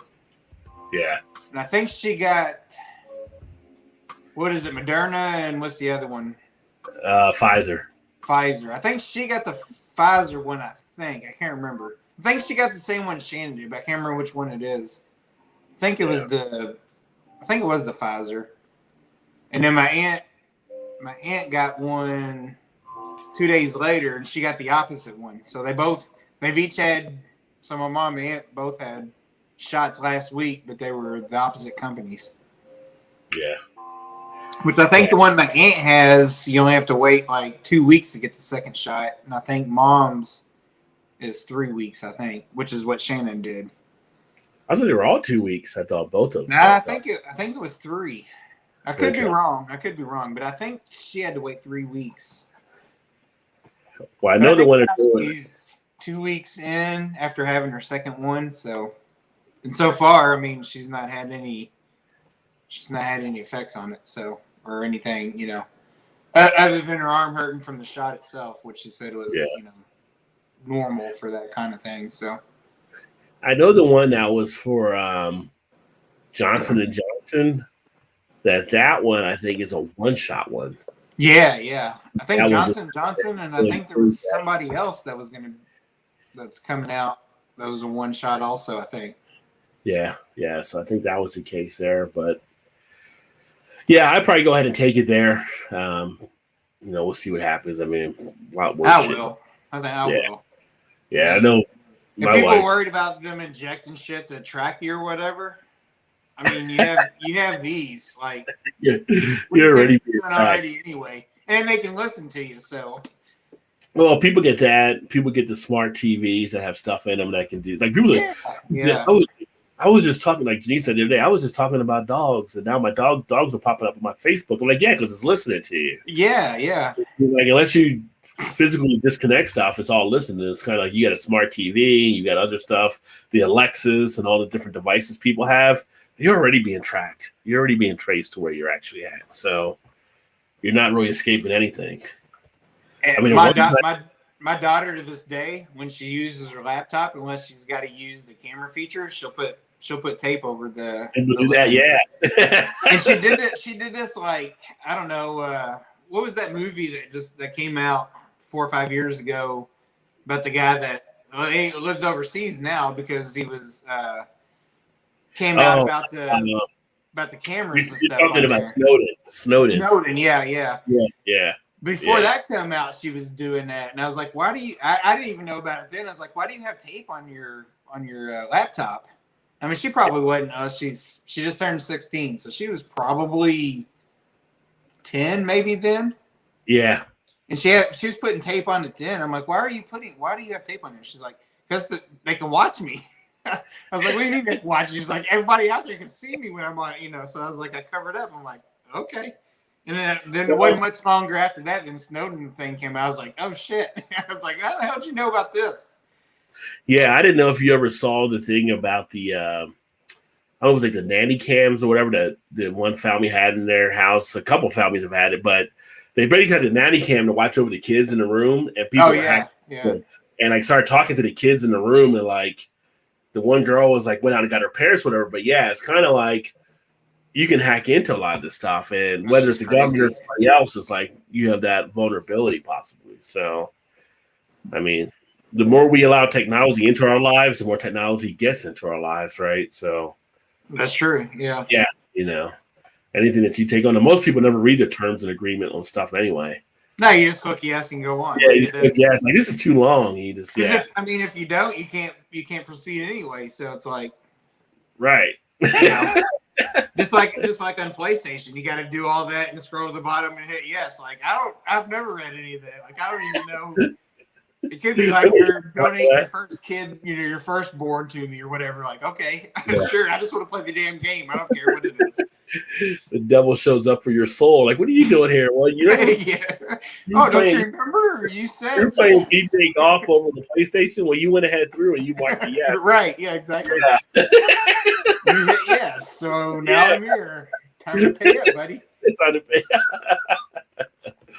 Gilbert says he's holding out for the Canadian vaccine, son. 100% Canadian over here. Oh, Tremaine, I'm not taking no jab.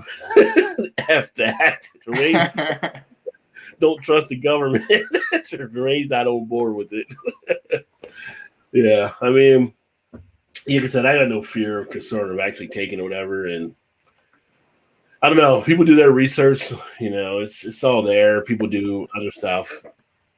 Some of the theories and stuff that isn't all there. It's kind of crazy. Speaking COVID, crazy story today from Shannon's dad. Yeah. And just to know him, he's funny as shit anyway. He likes to drink beer and cry, have a good time. Retired. And so he was driving, nicest guy in the world. Like he'd do anything for anybody. So he was driving, I think he was driving home today. And he kind of lives out in kind of the, not really country, but there's not a lot of stuff around. He was driving home and he saw some lady, and he kind of lives on, kind of off a country road. So he saw a lady walking down the road. He said she only had a t-shirt on and like jeans or something. Mm-hmm. So he stopped. He just thought it kind of seemed out of place. So he stopped and asked her like, hey, is everything okay? Do you need a ride anywhere or something? So she kind of was just like, yeah, actually I do. So he's like, okay, get in, I'll take you wherever. So I don't remember exactly where she was wanting to go, but he was like, well, I can take you to like Jeffersonville, which is probably 15 miles from where he was at. She's like, okay, that sounds good. So on the way, he passes our town, which is also houses Indiana State Police Post is in our town. So he decided to pull off in our town and stop by the state police post just to, tell her what was going on. I guess on the way down there, he looks over and the lady has taken her pants off and throws them out the window. So she's just sitting there in her underwear. So I think that's what made him want to stop at the police post. So he stops and gets out and knocks on the door to, tell him he's out there. She gets out of the car and takes off running. So like 3 state policemen go running after her. Really? And they finally get her. So, obviously he's taking some statements or whatever. And I don't know where she was doing and where she was traveling to.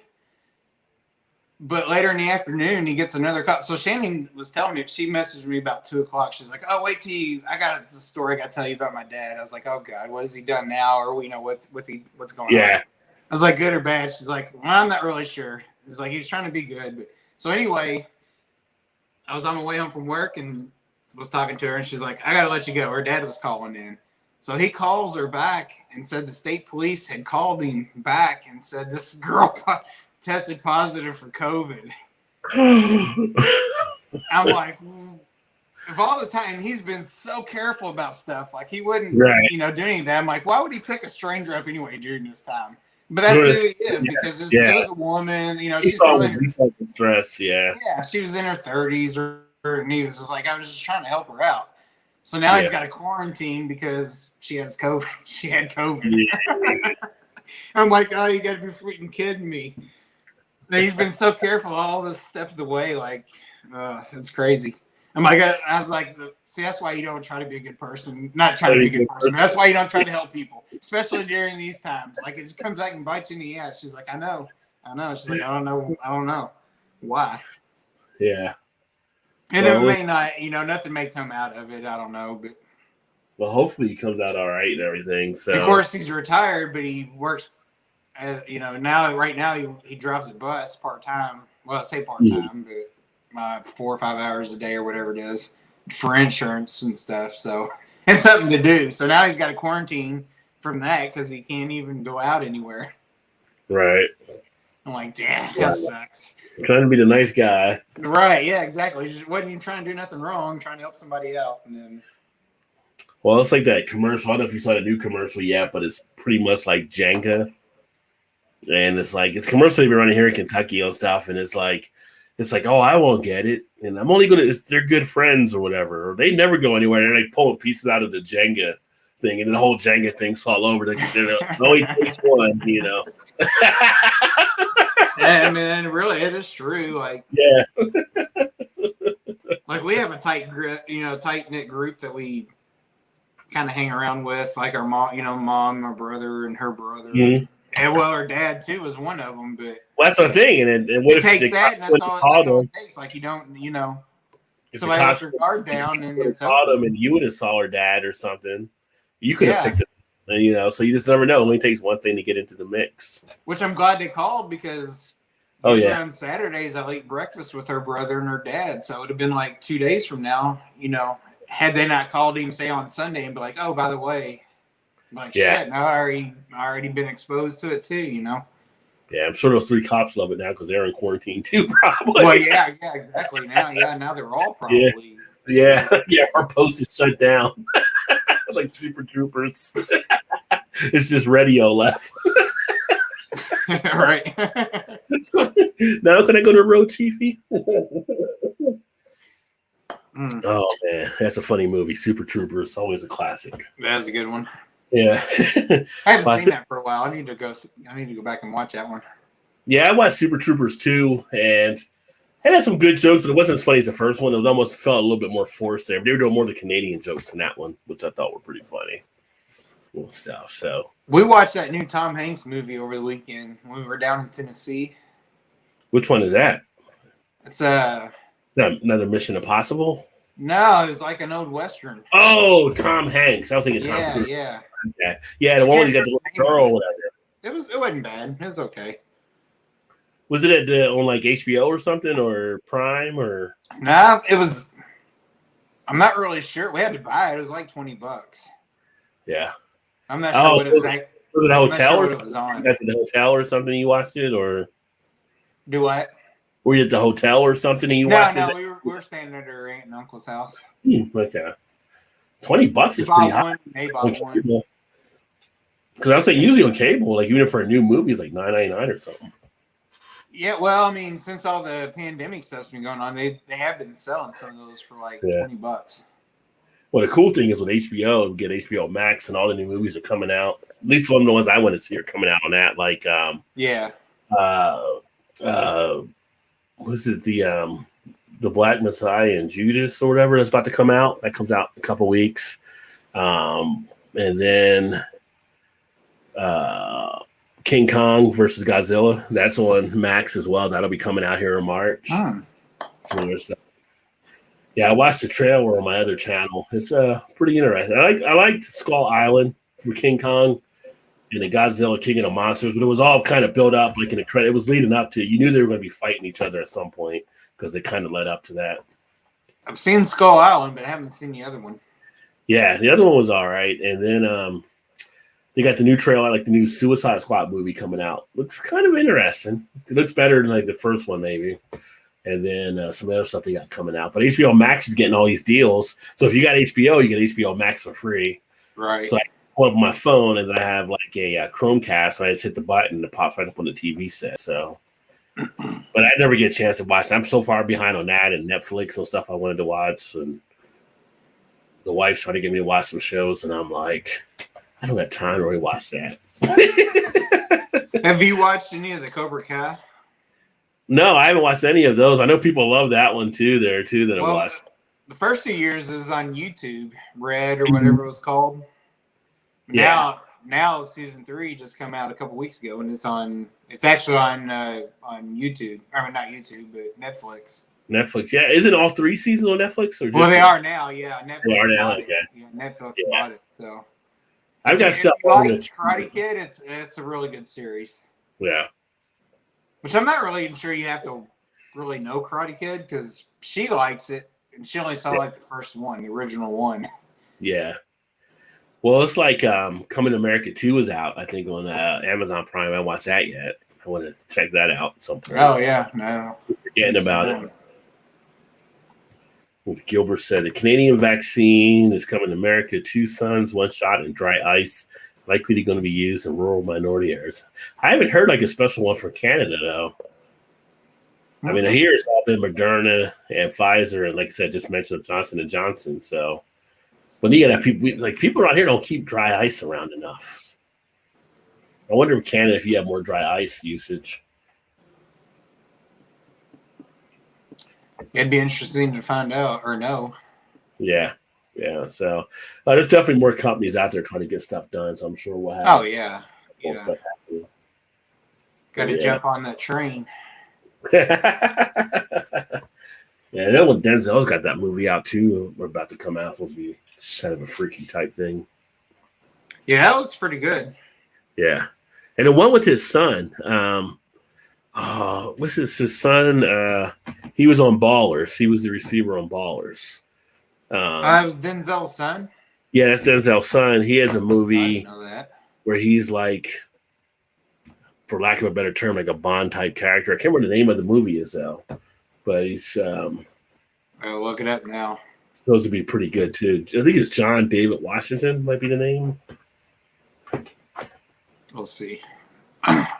See what the name of that movie is with the son. Ballers. Let's see. Yep, John David Washington. Ricky Jarrett. I had no idea that was his son. I watched the whole series and I have no idea. Yeah. Let's see. Protagonist? No, wasn't that one. Oh, that was 2020. Let's see. It just came out recently. Either it came out or it's about to come out. Let's go to all. Oh, that's weird.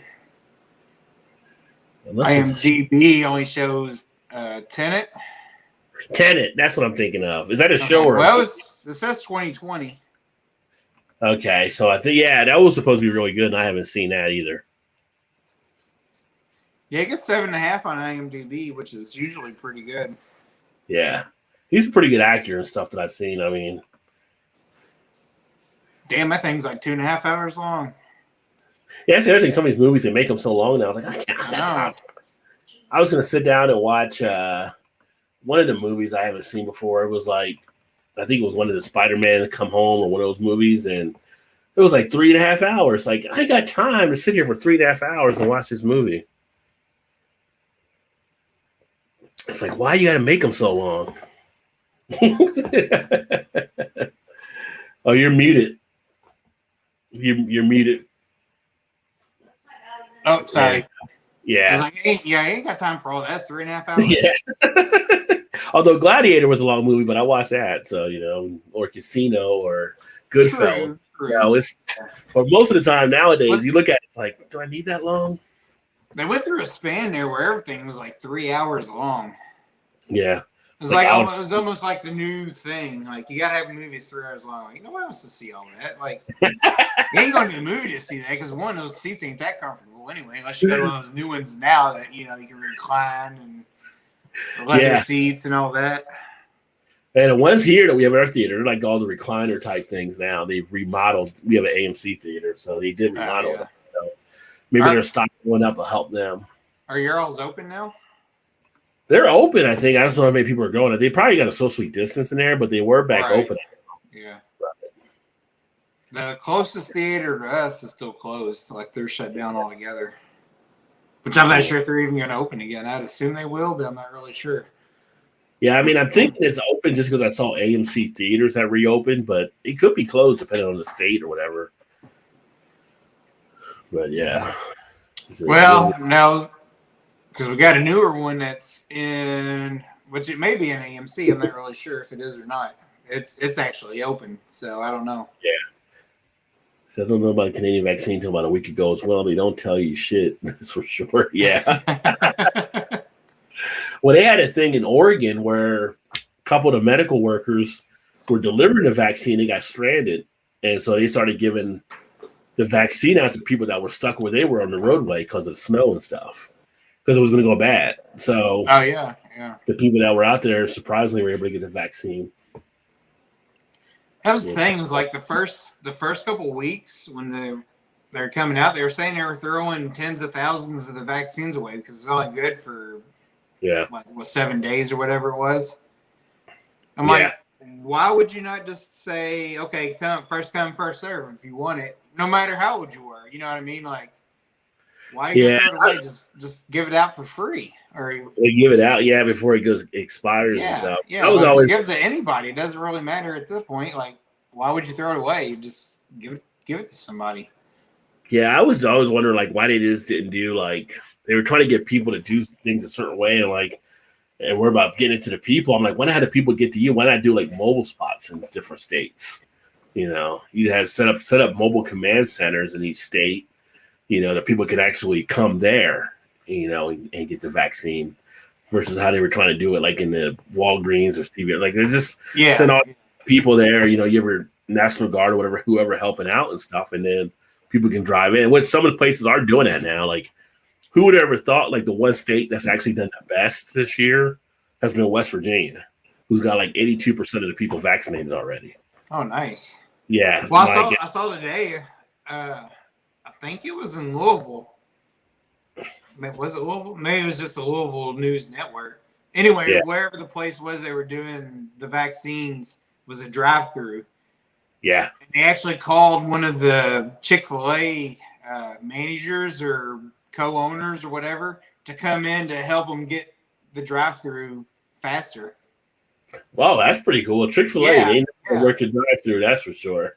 I was like, I see a lot about like, I don't know the way that is known for nothing else. Their drive-through is like top notch. Every time I see that long line, like I don't want to wait there. He's like, "Oh, it won't be that long. Trust me." It's like it goes pretty quickly. It's a lot worse than it actually is, but like West Virginia was like 82% of theirs have been done already. Like in every other state, like the highest is like 50% or so.